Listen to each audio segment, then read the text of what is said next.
اللہ سب سے پہلے یہ بتائیے کہ اللہ والوں کے دربار پر ہی کیوں لوگوں کا رش ہوتا ہے اور خاص یعنی کوئی مادی فائدہ نظر نہیں آتا کہ بھائی وہاں سے پیسے ایسے ہاتھ میں آ رہے ہوں صحیح، یا کوئی مخصوص سوسائٹی میں کوئی پلاٹ کی فائل ہاتھ میں آ رہی ہو، مادی فائدہ بظاہر نظر نہیں آ رہا، لیکن ایک روحانی فیض ایسا ہے کہ جو دیکھنے والے دیکھ رہے ہیں۔ بالکل۔ تو یہ اللہ والوں کے دربار پر ہی لوگوں کا رش کیوں ہے، اس کی وجہ ارشاد فرمائیں۔ دیکھیں، اس کی ایک خاص وجہ یہ ہے کہ اگر ہم قرآن مجید فرقان حمید کے اندر سورہ بقرہ شریف کی اس آیت کی کو سمجھ لیں تو ہمیں یہ ساری بات سمجھ آ جائے گی۔ جی۔ فَاذْكُرُونِی اذْکُرْکُم، اللہ نے فرمایا تم میرا ذکر کرو میں تمہارا چرچا کروں گا۔ سبحان اللہ۔ جنہوں نے اللہ کا ذکر کر کر کے اللہ کو راضی کر لیا اور اللہ کے محبوب بن گئے، اللہ نے لوگوں کے دلوں میں ان کی محبت پیدا فرما دی۔ اب جو ان کے پاس آتا ہے اسے اللہ رب العزت کی طرف سے ایسا سکون اور چین ملتا ہے کہ وہ بار بار سکون کے لیے وہاں کھینچے چلے جاتے ہیں۔ کیا خوبصورت بات آپ نے اور آپ دیکھیں نا، حضرت پیر مہر علی شاہ صاحب رحمۃ اللہ تعالی علیہ سے کسی نے سوال کیا کہ آپ یہ کیوں بار بار یا فرید کرتے رہتے ہیں؟ کیونکہ پیر مہر علی شاہ صاحب چشتی سلسلے کی بہت بڑی ہستی گزرے ہیں اور اولاد غوث پاک کی تھے۔ تو آپ بابا صاحب علیہ رحمہ کے مزار شریف پہ جب جاتے تھے تو ایک مہینہ وہیں رکتے تھے۔ تو کسی نے ایک دن کہا کہ آپ کیا یا فرید حق فرید کہتے رہتے ہیں، آپ نے کہاں سے نکالا؟ تو آپ نے یہی آیت تلاوت کی، آپ نے فرمایا فاذکرونی اذکرکم، اللہ نے فرمایا تم میرا ذکر کرو میں تمہارا چرچا کروں گا۔ فرید نے ساری زندگی اللہ کا ذکر کیا، اللہ رب العزت نے لوگوں کی زبان پہ فرید کا ذکر جاری کر دیا۔ واہ واہ واہ۔ تو یہ جو محبت پھر حدیث شریف میں آیا ہے، جیسے ایک حدیث شریف آپ نے ابھی پیش کی، ایک اور حدیث شریف میں ہے حضور علیہ الصلوۃ والسلام فرماتے ہیں کہ جب اللہ رب العزت کسی سے محبت کرتا ہے تو اللہ جبریل سے کہتا ہے کہ اے جبریل میں فلاں بندے سے محبت کرتا ہوں، تو بھی اس سے محبت کر۔ اور پھر جبریل آسمان کے اندر یہ اعلان کرتے ہیں کہ اللہ فلاں بندے سے محبت کرتا ہے، آسمان والوں تم بھی اس سے محبت کرو۔ پھر جبریل زمین پر آ کر اعلان کرتے ہیں زمین والوں اللہ فلاں بندے سے محبت کرتا ہے، تم بھی اس سے محبت کرو۔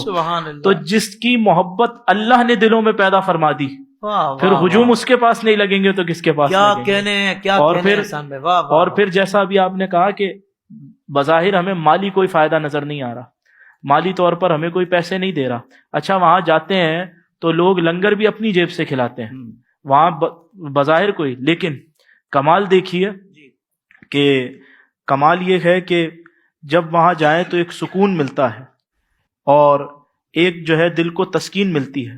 جی، اس کی وجہ کیا ہے؟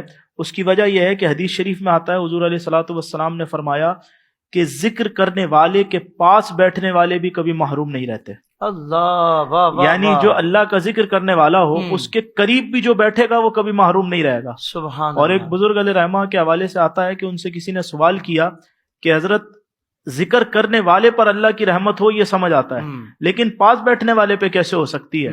تو حضرت نے فرمایا کہ تم میرے سامنے بیٹھ جاؤ۔ وہ سامنے بیٹھ گیا، پیچھے ایک بندہ حضرت کو پنکھا جل رہا تھا، حضرت نے فرمایا بھائی آپ کو ہوا آ رہی ہے؟ اس نے کہا جی آ رہی ہے۔ کہا پنکھا تو مجھے جل رہا ہے۔ وہ کہا میں آپ کے قرب میں بیٹھا ہوں اس لیے مجھے ہوا آ رہی ہے۔ کہا کہ جب قرب میں بیٹھنے سے پنکھے کی ہوا آ سکتی ہے تو پھر رب کی رحمت بھی آ سکتی ہے۔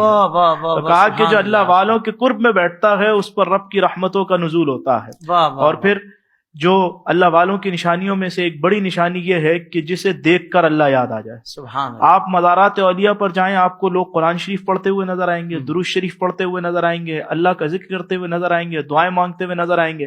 جن کی قبریں اللہ کو یاد دلا رہی، جن کی قبریں لوگوں کو یاد کرا رہی ہیں کہ اپنے رب کو یاد کرو، ان کی پھر ولایت کا مقام کیا ہو۔ سبحان اللہ۔ تو یہی وجہ ہے کہ مزارات اولیاء پر لوگوں کا رش ہوتا ہے کہ جب لوگ وہاں جاتے ہیں تو جو صاحب مزار پر رحمتوں کا نزول ہو رہا ہوتا ہے اس کی چھینٹیں لوگوں پہ بھی پڑتی ہیں، جس کی وجہ سے اللہ چین و سکون پیدا فرماتا ہے۔ تو مطلب تو یہ ہوا حضرت آپ کی گفتگو سے کہ یہ اللہ کی رضا پانے کے مراکز ہیں۔ بالکل ایسے، یعنی مقصود تو اللہ کی ہی بندگی ہے، بالکل ایسے، مقصود اللہ کا ہی ذکر ہے، اللہ کا ذکر۔ اب دیکھیں ایک بندہ گھر پہ بیٹھ کے اللہ کا ذکر کر رہا ہے اس کا لطف الگ ہے، اور مسجد میں کر رہا ہے اس کا لطف الگ ہے۔ اچھا مسجد میں بھی تنہا الگ ہے اور اللہ والوں میں کر رہا ہے، کیا بات ہے، اس کا لطف الگ ہے۔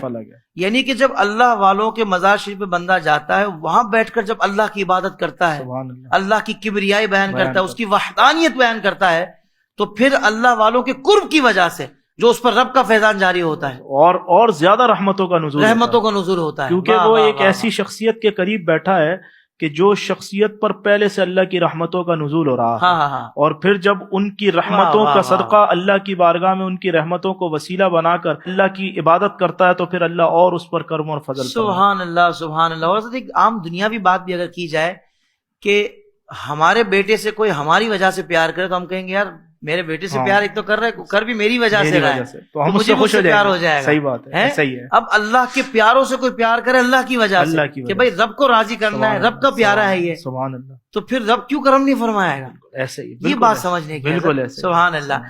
سوشل میڈیا پر اسلام کی صحیح تعلیمات جاننے کے لیے ابھی حافظ طاہر قادری کا نیا YouTube channel Islamic digital studio subscribe کر لیں، اور ہاں نوٹیفیکیشن بیل آئیکن کو بھی پریس کر لیں تاکہ ہماری نئی ویڈیوز آپ تک بر وقت پہنچ سکے.